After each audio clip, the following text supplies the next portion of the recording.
Hi and welcome to another gaming video, and in today's video I want to compare the old 3DS to the new 3DS, and by compare I mean hardware wise. As you know, I've got a lovely original 3DS here, fantastic console. I think in about 2016, 2017 Nintendo released the new 3DS, which has a bit more features, it's just newer. As with a lot of consoles, especially Nintendo, they don't actually tell you the specs. They kind of keep them hidden, not sure why, perhaps they don't feel it's that important. But I've been digging around to try and find out what the actual physical difference is between an original 3DS and a new 3DS.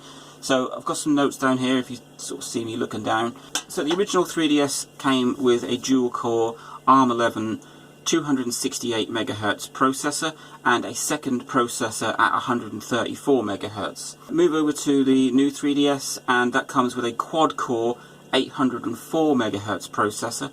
So you can see there's quite a bit more oomph in the processing power of the new 3DS. In terms of gameplay, that doesn't really come across. I mean, you look at that and you think, well, a dual core 268 versus a quad core 804, that's going to be an immense amount of difference in terms of gameplay. We didn't quite see that. There were some new 3DS exclusives which took advantage of the extra horsepower in the new 3DS, but regular games, most of them just played just like they would on the regular 3DS. The original 3DS had 6 meg of video RAM, whilst the new 3DS had 10 meg of video RAM, and the original 3DS had 128 meg of system RAM, while the new 3DS had 256 meg of system RAM. Like again there, the extra horsepower, the extra video RAM, the extra system RAM was great for newer titles, and some of the older titles like Super Smash Bros.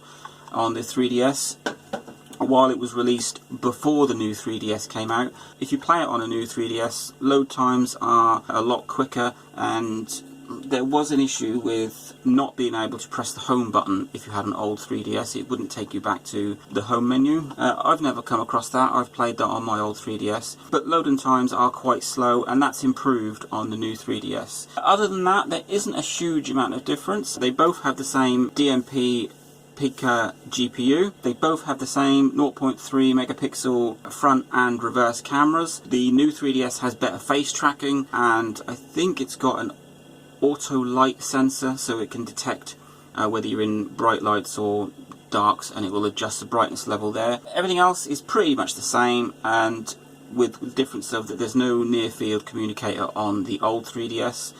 You get that on the new 3DS. So I did have a look around at screen sizes, but because there's so many various versions, you've got the 2DS, you've got the 3DS, you've got the 3DS XL, then you've got the new 3DS, the new 3DS XL and the new 2DS XL. Comparing screen sizes really is a bit of a minefield. They sort of go from 3.3 inches on the 2DS and original 3DS, I think, but after that they get bigger, so it just depends on which model you pick up. And I had heard that for crispness the original 3DS is the best, because on the newer models with the larger screens like the XL or the new 3DS, they didn't change the resolution, they've just up the size of the screens themselves.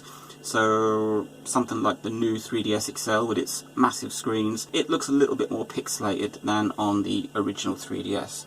So there you have it. That is a quick comparison of the original 3DS and the 2DS and the 3DS XL versus the new 3DS, new 3DS XL and new 2DS XL. I want to say XL there, but I'm not sure whether it's a new 2DS or a new 2DS XL. So there you go, that is the actual guts of the machines and what the differences is between the two. Take away with that what you like.